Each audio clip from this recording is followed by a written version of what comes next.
del Sur, dinagsana ng mga tao. Nung araw kasi yun, sasalubungin nila ang pag-uwi ng batang atleta na itinuturing nila ngayong bayani ng kanilang probinsya. Ang husay kasi nito sa pagbabasketball nagbigay ng napakalaking karangalan sa kanila. Walang iba kundi si Rene Clark Bobet Butterbonia.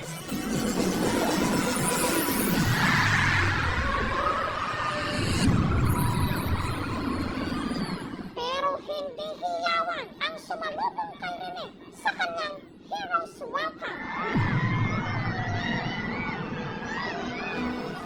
Sa halip pagbabalamhati, ang sinalubong kasi nila mga labi niya.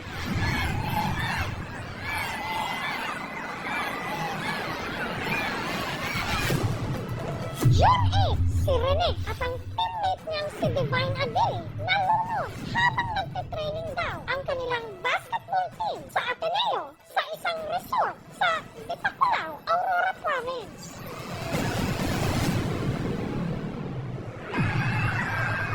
Ang mga estudyanteng ito sa Davao de Oro nagsitakbuhan pa makalapit lang sa kanyang funeral convoy.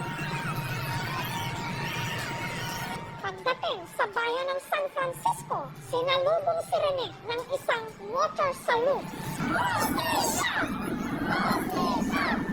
Hanggang nakarating din sa wakas ang convoy sa Palakpogon. Sa mga nakalipas na araw, unti-unti nang nagkakalinaw kung paano nangyari ang trahedya.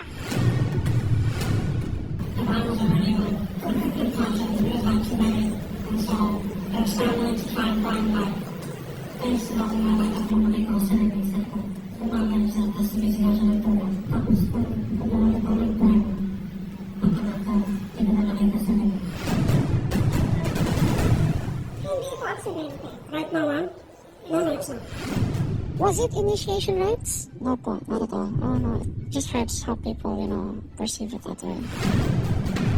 As a coach, I lost my voice to the depth of my being was hard. Yung sorry at saka tawad, hindi yan enough, ma'am. Hindi yan ang kailangan namin. Kailangan namin is sorry na may mga sakit at katotohanan. Makukuha na kaya ng nauli ng mga pamilya ang hinahanap nila katotohanan.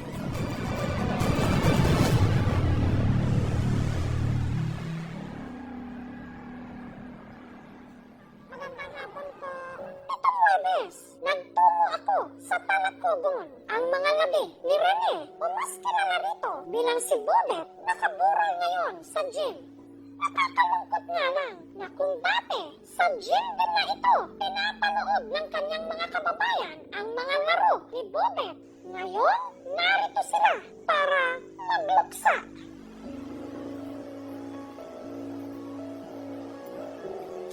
Isang hero's homecoming ang ibinigay kay Rene Bobet Butterbonia sa kanyang pag-uwi ng Mindanao. Pero hindi ito ang inasahan niyang katuparan ng kanyang pangarap. Maraming puso ang nadurog, nagluksa at nanghihinayang sa maaari sana niyang naabot. Ngayong adlaw po, walang katumbas ang pagdadalamhati ngayon ng mga magulang ni Bobet, ang kanyang Papa Bobot at Mama Bebet. Una po sa lahat, maraming salamat po sa interview na ito at nakikiramay po ako ng taos-puso sa inyo. Kamusta na ho kayo? Parang okay, parang hindi rin. Pinipilit talaga namin na kayanin. Dahil nga yun, sa mga tao na sumusuporta, nag-condolence at nagpakita ng pagmamahal, hindi lang sa pinansya. Paano nyo po naitawid yung mula ho nung nasabi sa inyo nga ho na wala na siya? Sakit naman yun nun sa amin. Parang sinisisi namin yung sarili namin. Ba't pumayag kami na pumunta siya?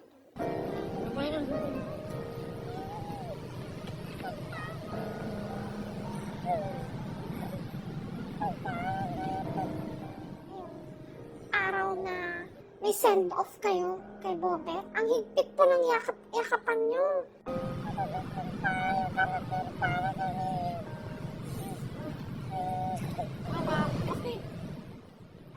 bakit ho ang higpit? Parang nagparamdam ho kaya sa inyo na baka yun na ang huli? Hindi ma'am, niyakap po siya ma'am kasi parang niyakap po na tagal pa siya umuwi. Yung niyakap po parang hanggang December na kasi December na naman kami magkikita ulit.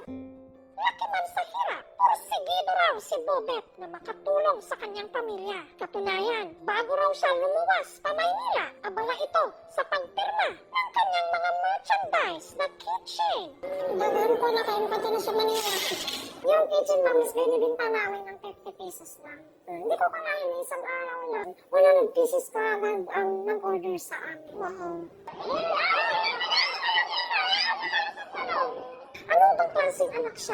Masunurin ni Bobet. Napakabait na bata. Tumutulong po siya sa pagtitinda. Opo ma'am, kahit po nung sumikat na siya sa palarong pambansa, nagtitinda, tumutulong pa rin siya. Opo ma'am, sabi ko, hindi nga nahiya yung nagnanakaw, hindi nga sila nahiya eh.